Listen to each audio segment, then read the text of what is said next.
Hello and welcome to the latest episode of the Board Masters with me, Chris Mullins, and this is take two really of trying to upload the top 5 things that put me off backing any new games through crowdfunding. I uploaded earlier this evening. I'm not entirely sure what went wrong. I think I must have uploaded my sort of first draft and accidentally deleted the final one because it only had like 3 of the things in it, which was bizarre. So apologies for that.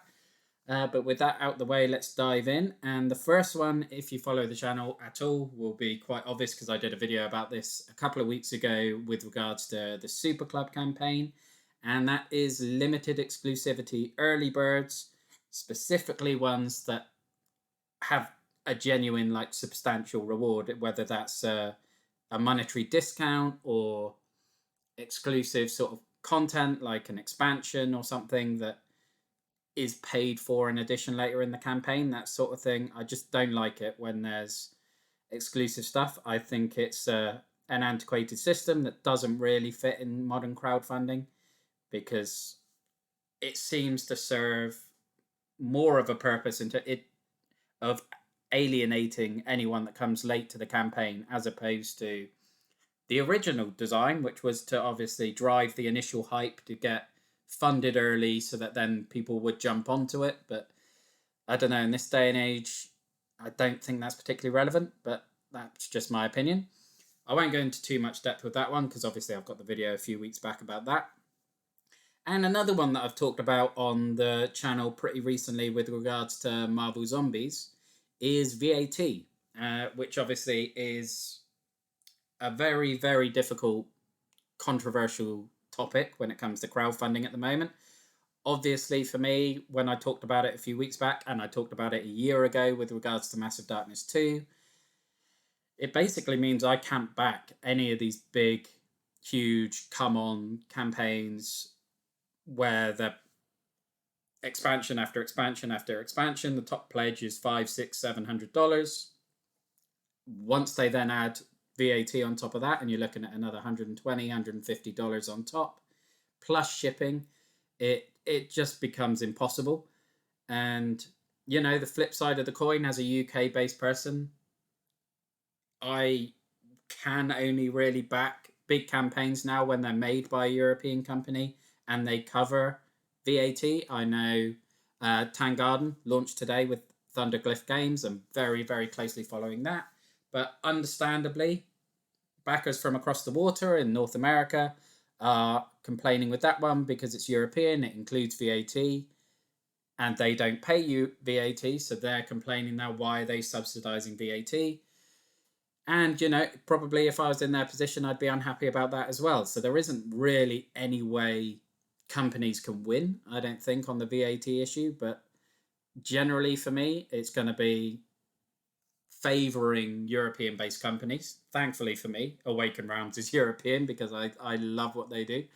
And other than that, I'll just be backing sort of the smaller campaigns from other places. So Rolling Heights and Earth at the moment both look fantastic. I've got pledges in on both of those, but they're $40 to $50.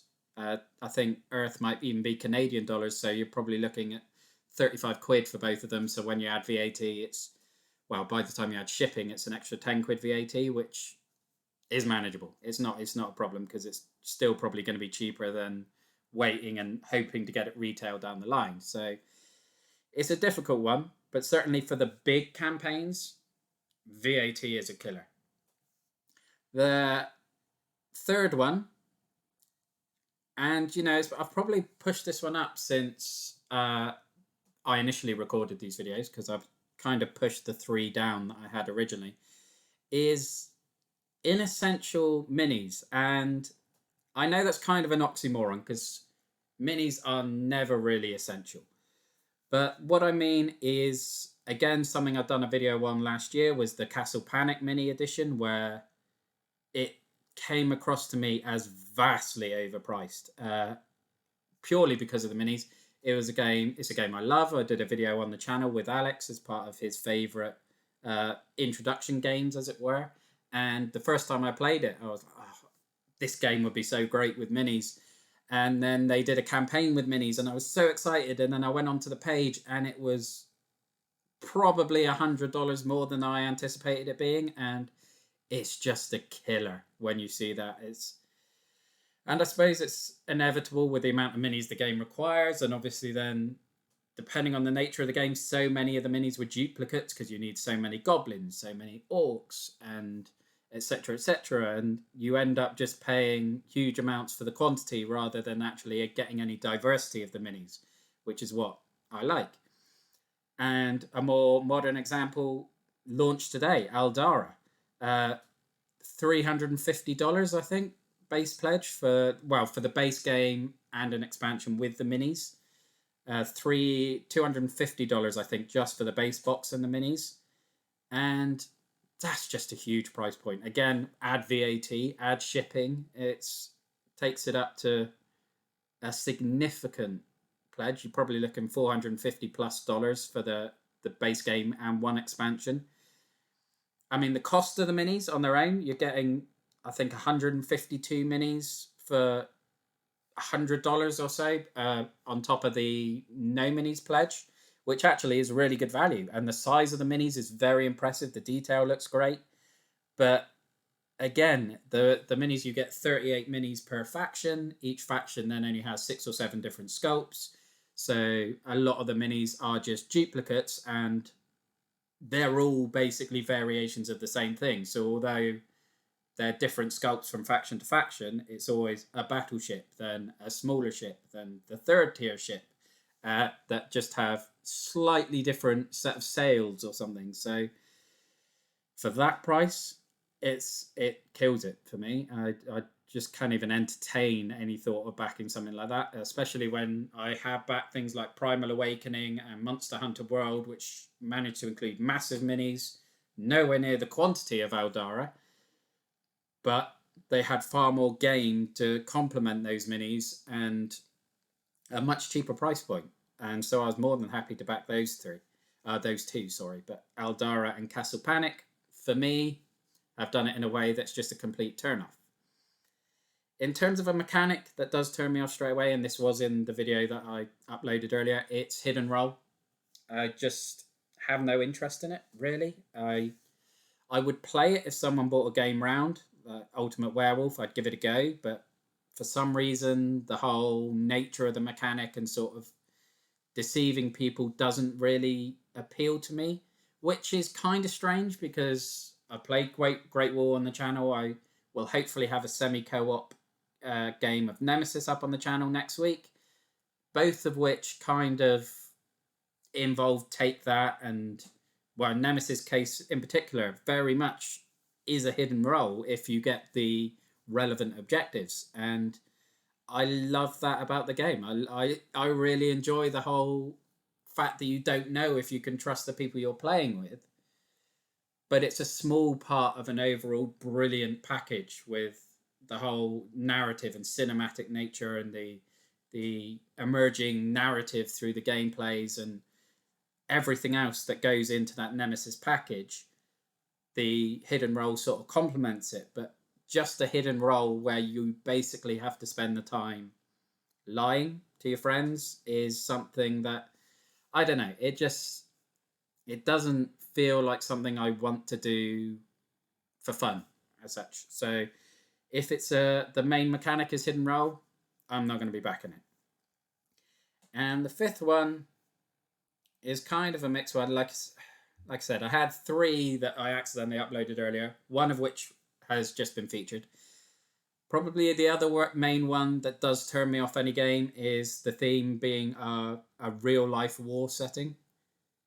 Certainly a relatively recent war setting. So, for example, the World Wars in the 20th century, and potentially the World War coming this century with whatever Russia are doing at the moment. That just doesn't appeal. I don't know if it's because the scale of the destruction and the death and everything, and it's recent enough, it's so poignant, it's so powerful, that reenacting that for entertainment just doesn't sit well for me. And again, it's probably quite contradictive in the same way that the hidden role aspect was probably quite contradictive, in that I thoroughly enjoy medieval settings, particularly in video games anyways, like Medieval, the Total War series. I loved those in the medieval ones. Then it got to the Napoleonic era. Didn't enjoy that in the slightest. So I don't know if that's sort of the cutoff when you start getting guns as opposed to swords and bows and arrows and things. I'm not sure. I don't know whether it's the actual war element or just the modern war element. But as soon as you base a game around any sort of conflict, whether it's the World Wars, Vietnam, anything like that, I'm not backing it. And those are probably the main 5. Particularly VAT is a big one for me. Limited availability early birds just turn me off completely. Having said that, I am backing Earth. They did have a limited availability, well, a 24-hour one, but it's one that I actually quite like, in that if you backed in the first 24 hours, you would get your name on the inside of the box, which I've, again, mentioned before. That's the sort of stretch goal I love, even though I missed it with Earth, and I'm very sad that I missed it. And I didn't go for the right pledge for Townsfolk Tussle that I mentioned in the unboxing that I hoped I had, and I hadn't, stupidly, to get one of the gravestones on the box. That is a genuine reward for people who jump on the game early. That doesn't harm the game in any way for anyone else who comes later to the campaign. It doesn't make me want to back the game less. It just makes me wish I'd done it earlier. Whereas if it had been $10, $15 cheaper, I wouldn't be backing it, almost certainly. But those are the top 5, not the top 2.5/3 that I video uploaded earlier. So again, apologies for that. But hopefully this was a bit more of a fulfilling video. So thank you very much for watching. Look after yourself, stay safe, and have a good one. Bye-bye now.